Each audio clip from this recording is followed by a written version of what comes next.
नमस्कार, मी सद्दाम सिमुल्ला. आपण पाहतात SM नेटवर्क पुस्तक पीपल मराठी.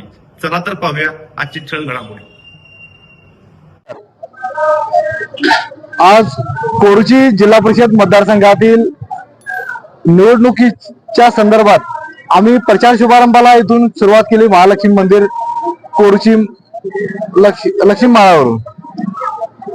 आज मी इथल्या तमाम जनतेला आणि कोरुची मतदारसंघातील सर्वसामान्य, बहुजन, वंचित, गोरगरीब या जनतेला मी एक आवाहन करू इच्छितो की आमच्या समोर एक खूप मोठी धनशक्ती आणि घराणेशाही उभी असून आज गेल्या 8-10 दिवसामध्ये असे काही प्रकार त्यांच्याकडून होत गेले आणि लोकांना सांगितलं गेलं की आमच्या मुलगीला आम्ही उभा केलं नाही तर आम्हाला लोकांनी उभा करायला लावलं आणि लोकांची उमेदवार आहे म्हणून.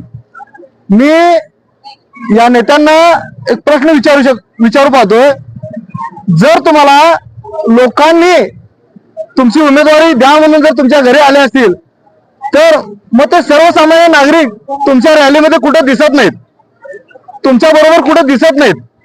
तुमच्या बरोबर दिसतात ते मोजकेच नेते. ही जनता तुमच्या बरोबर कुठे दिसत नाही.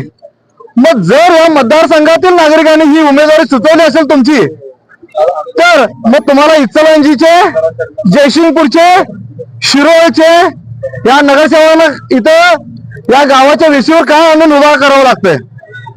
त्यांचं इथं काय काम आहे? आणि ते इथं मतदारांच्यावर प्रभाव टाकण्यासाठी काय येतात? इथले सर्वसामान्य जे मतदार आहेत ते तुमच्या पाठीशी का दिसत नाही? त्यामुळं लोकांची दिशाभूल करणं यांनी थांबवावं. आणि या मतदारसंघातील तमाम माता बहिणींना माझं एक आव्हान आहे की गेल्या रक्षाबंधनला इथल्या नेत्याच्या खोपरापासून ढोपरापर्यंत साहेब या माता बहिणीने राख्या बांधल्या. या कोरोची जिल्हा परिषद मतदारसंघामध्ये अशी एकही बहीण त्यांना दिसली नाही काय की त्या बहिणीला त्याने संधी द्यावी आणि त्या सामान्य कुटुंबातील महिलेला संधी देऊन इतर नेतृत्व करण्याची या पाठीमागे त्यांची ताकद उभा करावी असं काय या नेतृत्वाला वाटलं नाही, असा मला एक त्यांना प्रश्न करावासा वाटतोय. आणि ही जी दडपशाही आहे, ही जी दमदाटीपणा आहे, हा यांनी थांबवावा. सर्वसामान्य नागरिकांना त्यांच्या मनातील आणि त्यांच्या मनाला पटेल असा उमेदवाराला निवडून देण्याची मुभा यांनी द्यावी.